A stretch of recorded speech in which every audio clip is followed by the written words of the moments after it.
Welcome back to another deep dive. Last time we left Dante and Virgil, teetering on the edge of a precipice with that deafening roar of a waterfall, kind of hinting at what horrors might lie below. It was a dramatic end to our discussion. Talk about a cliffhanger, huh? Canto 17 picks up right where we left off with a scene that's, well, both terrifying and strangely beautiful at the same time. It's like, how does Dante even do that? Well, I think the power of his language, the way he weaves together those vivid descriptions, it transports you right there. Even the very first lines of Canto 17, they really set the stage. Behold the monster with the pointed tail who cleaves the hills and breaketh walls and weapons. Behold him who infecteth all the world. Okay, wow. You can practically hear the dread in Dante's voice.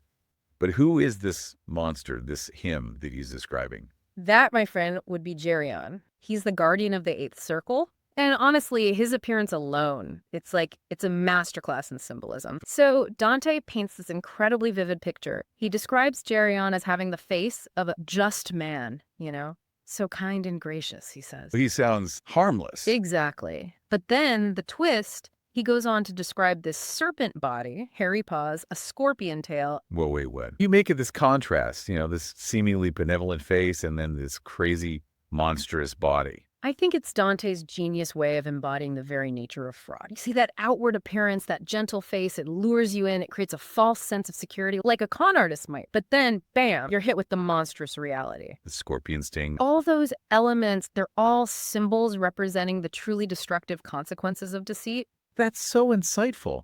It's like Dante is saying, hey, fraud isn't always obvious. It often hides behind something that seems trustworthy. It's like a wolf in sheep's clothing. But hold on. How did Dante and Virgil even approach this terrifying creature? If I saw Geryon, I'd be sprinting the other way. You and me both. But Virgil, he's ever the resourceful guide. He manages to persuade Geryon to give them a ride down into the eighth circle. Talk about a leap of faith. Right. It's a moment of, incredible tension.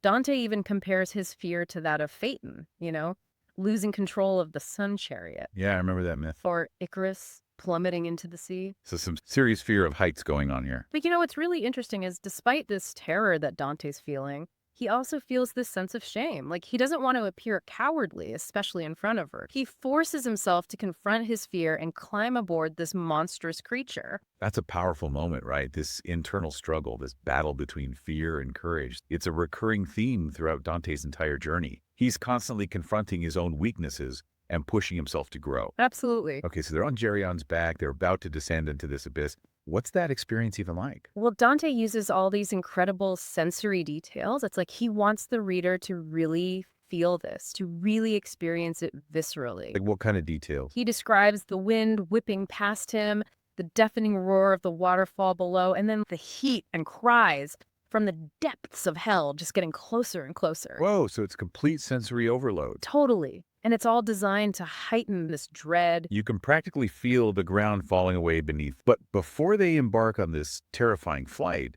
they have this encounter with this group of souls. They're on this burning sand. Yes, the usurers. Where I think Dante's social commentary, it really comes to the forefront. The detail about each usurer wearing a pouch with a unique emblem on it, that's pretty striking, isn't it? Like their entire identity is reduced to this symbol of their wealth. Dante doesn't even name these individuals. He focuses solely on the symbols on their purses, as if to say, hey, their greed and obsession with material wealth, it stripped them of their individuality. Wow. It's like they're not even people anymore. It's a powerful statement, isn't it? Like an indictment of materialism, of the corrupting influence of wealth. It even makes you wonder, how much do our possessions really define us? Right. Are we more than just the stuff we own? It's a question that's still relevant today. Okay, so they observe these users, weighed down by their purses and tormented by these flames.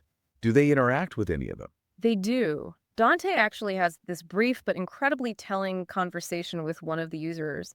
He's a Paduan man. A Paduan man. The usurer is just completely dismissive. He even points out others who are destined to join them in hell. That's chilling. It's this stark reminder, I think, that greed can really harden a person's heart. So after this unsettling encounter, Dante rejoins Virgil, who's already mounted Geryon. I gotta admit, the thought of climbing onto the back of this monstrous creature makes you shudder. Dante feels the same way, believe me. He describes how his nails turn blue with fear. He's trembling so much that he can barely speak. Wow, Dante's really not holding back on the details here. Then, that sense of shame kicks in. Right, he doesn't want to appear cowardly. He gathers his courage, climbs onto Geryon's back, and then they begin their descent into the abyss. Can you imagine the whirlwind of emotions, the terror, the shame, the awe of it all? It's a moment of profound transition, Definitely. both physically and psychologically. They're leaving behind the relative familiarity of those upper circles of hell. They're going somewhere totally new. And they're plunging into this realm of even greater darkness and suffering. Okay, so they're descending. As they descend, Dante's really observant. He's paying close attention to Geryon's movements. Oh, interesting. He notices that Geryon lands with the grace of a tired falcon returning to its perch. That's such an unexpected symbol. What do you think Dante's doing there? I think it adds another layer of complexity to Geryon's character. He's not just a mindless beast, there's a weariness about him. Like he's tired of his job. Maybe even some resentment at his role as, the ferryman to the depths of hell. I never thought about it that way. That even the monsters in hell have their own story, their own burdens. Right. But then as soon as they land, Geryon just disappears. Poof! Just like that. Vanished like an arrow from a bow, Dante says. That's wild. It's almost like he couldn't wait to escape, the weight of his passengers. And Dante and Virgil are left there. They're alone, standing at the precipice of the eighth circle, male bulge. Male bulge. This is where we delve into the world of fraud. All the different ways humans deceive and manipulate each other. Oh, I bet they're pretty creative. As creative as they are horrifying, that's for sure. Okay, before we jump into all that, could you remind us how male bulge is structured? Sure.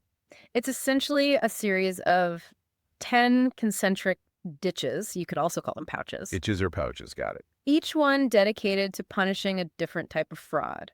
And the descriptions that Dante gives, they're so vivid. I can only imagine. It's like he's created a taxonomy of deception. A meticulously organized catalog of human wickedness. And Dante doesn't shy away from naming names, even people who were alive during his time. Oh, no, he definitely calls out specific individuals and groups who were guilty of these sins. It must have been super scandalous at the time. I can imagine. It's a good reminder that, while the Inferno is a work of fiction, it's deeply rooted in the real world. Dante's world. That's what makes it so fascinating. So we've got this system of punishment. Each pouch has its own sin. But how does the story even move forward? Well, that's where Dante's skill as a storyteller really shines. He doesn't just create a static catalog.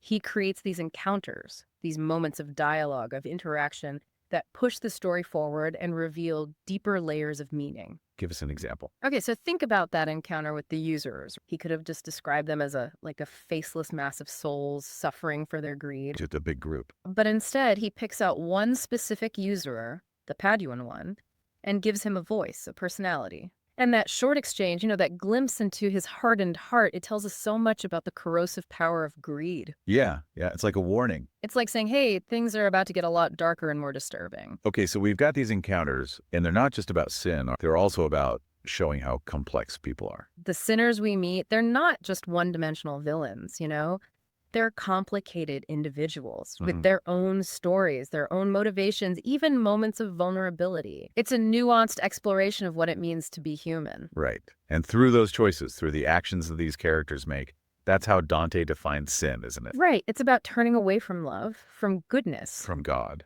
Choosing this path that leads to isolation, to despair, to this kind of spiritual death. It's not just what you do, it's what's in your heart. And that's why the punishments in the Inferno, they're so specific, intricately connected to the sin itself. Like, they're not random, they actually mean something. They're symbolic, represent what's going on inside a person's soul. And as we journey through Melbulge with Dante and Virgil, we see this principle at work over and over again. Each pouch, it's a different type of fraud, a different way that humans use to exploit each other. And I'm guessing the punishments get more intense, psychologically disturbing. You got it. So, they're at the edge of that first pouch. What's waiting for them in the realm of panderers and seducers? Well, before we step across that threshold, I think it's worth considering how this whole descent mirrors Dante's journey through hell in general, right? Seen him go through the circles of incontinence, violence, and now he's here, fraud. Each one is more serious than the last? With each circle, the sins get more complex, more deliberate. It's like he's peeling back layers of what makes us human. And as we journey with him, we're forced to confront those same layers within ourselves, aren't we? Whoa, that's deep. It makes you think, What compromises have we made? What temptations have we given into? What choices have led us closer to or further from that our own sense of virtue, of integrity? Those are some big questions. It's like we can all learn something from Dante, even centuries later. Even if we don't believe in a literal hell, the stuff he talks about, greed, deception, betrayal, violence, all of that is still happening in the world. Yeah, true. We can choose to fight against it, to be better than that. We can look at ourselves honestly, admit when we're wrong, and try to do the right thing. It's not easy, but it's possible. And maybe we can make the world a little less like Dante's Inferno. I love that idea. And on that note, listener, we'll leave you with this. As you think about Dante's journey through the eighth circle, think about what really stood out to you. What did you learn about how complicated people are? About good and evil. And what about your own journey, How are you trying to live a good and meaningful life? Keep thinking about those things. Keep exploring, keep questioning, and try to bring some light into the darkness, both in yourself and in the world around you. And that's our deep dive into Canto 17. Thanks for joining us, everyone. We'll see you next time.